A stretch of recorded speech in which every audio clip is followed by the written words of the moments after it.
and welcome back to my film and TV channel. Yes, and it's been a long wait, this one. The last time we saw this series in action, or a special on this series, was back at Easter. Yes, and we're into October.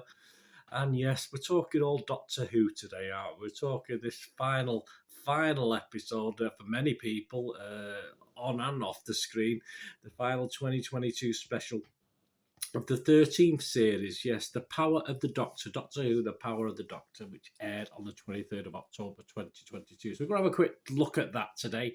I'll tell you my feelings. A big Doctor Who fan back in the day. Certainly not been a big Doctor Who fan in the Capaldi, Jodie Whittaker years, that's for sure. Which not particularly because of them guys, but yeah, lots of things. But we'll talk about it anyway today. So please, if you are new to the channel, let me know your comments about Doctor Who or anything film and TV. Doesn't matter. Please press that subscribe button. I try and inform and entertain. Press the notification button. And please, you can just give us a little thumbs up, make an old TV and film watcher very, very happy. I will say now, there's not many critics reviews out there. There's a couple of negatives, a couple of okay ones. But the public are generally liking this, but it's early days, so I expect the score on Internet Movie Database to come down, but we'll have a look at that in a minute. So, as I said, this is now available on BBC iPlayer now that it's aired on the BBC.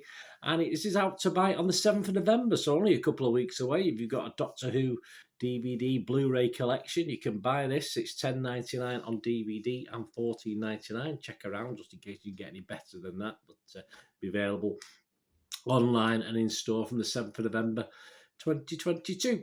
Directed by Jamie Magnus Stone, produced by Nikki Wilson, and written by Chris Chibnall. Not my favourite by any means. But the good news, Internet Movie Database, Joe Public, yes, over 1,100 reviews and scores have been left when I'm doing this on the 24th of October 2022, and it's averaging 7.8 out of 10, so that's not too bad, is it? That sounds pretty good, but I do expect that to come down. There's a lot of 10 out of 10s, but even if you ignore the 10 out of 10s and the few 1 out of 10s as well, it's still an 82% positivity from Internet Movie Database. So all looks good. As I say, I'm glad I did see that before I watched the programme. I've probably been a bit more disgruntled, in all fairness.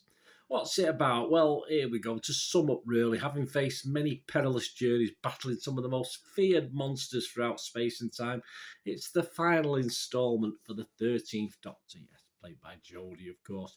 This epic blockbuster special, their words, not mine, will see the Doctor fight evil across the galaxy one last time, but just who will she come up against in her final battle before the Doctor regenerates once more? So I'm not giving too much away there, are they, in that sort of blurb on the synopsis. And it stars, of course, for one last time in the main role. There's nothing to say she won't appear again in years to come, as is in this one. We see lots of older Doctors and companions, especially the companions, some of which I remember, some of which I don't. So I might have watched them and forgot about them, or just not watched them back in time. I can't remember. But of course, for the last time, as the main Doctor, Jodie Whittaker. Jodie Whittaker, for me, I do like her as a person, as an actor. I like her, but again, not purely her fault. But she never really established herself, I don't think, in this. I don't think the quirkiness came over that you see in the best Doctors. In the same way, for me, Capaldi didn't instill himself, but obviously not just the actors themselves, the storylines and the plots who were left to work with. I'll be honest with you, with the Capaldi and Whittaker years, I can probably count on one hand how many episodes I enjoyed or sort of enjoyed. And there's a lot of episodes between them as well. So just very unimpressed, but not mainly because of the guys. I think mainly because of the quality of the scripts they were given, etc., etc. Also starring this, again, for the last time. Again, some of these we call actors, but I think that's very negligible in fairness. I think the quality of acting on Doctor Who is very poor. I don't mind comedians like John Bishop coming in, but if it doesn't work, it doesn't. What's the point of doing it? You know, obviously Catherine Tate is the exception to the rule when she was starring, stuff like that. But I'm afraid John Bishop just total waste of time. Mandip Gill sort of grew into it. She's in this as well, of course, for the last time. But again, not one of my favourites. You got Sasha Dwan playing the Master. Not the most impressive Master I've seen. He doesn't quite work for me either. So I'm a bit miserable today, guys. I'm sorry, as I say, I am in a bit of minority at the moment, but go along with it. We've got Sophie Aldred, who comes back as Ace. Yes, Ace the companion. We've got Tegan the companion, played by Janet Fielding as well. Looking older. It's just we're all looking older from 40, 50 years ago. But yes, and again, doesn't quite work for me. I don't get all this homage things. When I remember that latest Spider-Man movie where you had 3 Spider-Mans all compete. It doesn't do anything for me. I want a good story. I'm not asked about homages to the past and bringing people back and saying, "Oh, that's wonderful." I mean, we get to see another massive companions at the end in like an AA meeting in this. I'm not giving too much away. It just doesn't mean anything. Yes, of course, it's nice to see them, but it just doesn't mean anything. It's just I want a story. I want something I can get my teeth into as far as the plot. So all these people coming back reprising roles means absolutely nothing to me. So it's not. I was never going to be impressed with this. And if you're impressed with that sort of thing, then you'll like it because that's what it is basically. There's a story there. It's not the greatest, and it's just all about all these people coming back and you're saying, "Oh, that's such and such, and that's such and such." Oh, great! I don't want to watch that. I want to be entertained. Gemma Redgraves is back as Kate Stewart. Jacob Anderson as Vinda. Ashad's played by Patrick O'Kane. So I say there's loads of people.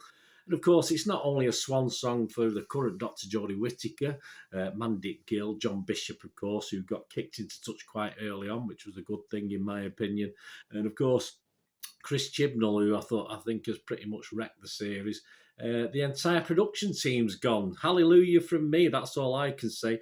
And as you'd expect, this special sort of as is Chris Chibnall's way, etc., and the team throws everything at you. And the trouble is, it throws too much at you.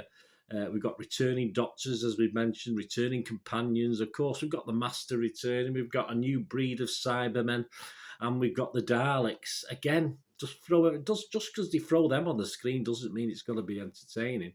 But as is a norm in the Capaldi Whittaker years, it forgets to tell a story. This one-off special, we get the usual running about, screaming, battles, etc., and a multitude of characters that, to be honest with you, I couldn't invest in any of them because he's just never on the screen long enough to gain an interest. Even the regulars, I wasn't that bothered whatever happened to him. I was just so glad. I thought, come on, Jodie, regenerate, get it over with. That was my thought throughout. Hopefully we won't have to see Anfield again, which got a little view on this, which is just a bonus for me. Obviously, you won't all agree with that if you're obviously Liverpool fans, but that's thank God Mr. Bishop went early and Anfield went early. Well, I don't want to see that again particularly. The subplots and threads that have been a feature of all these recent series were hardly touched upon in this. I think they were mentioned briefly, but things weren't concluded.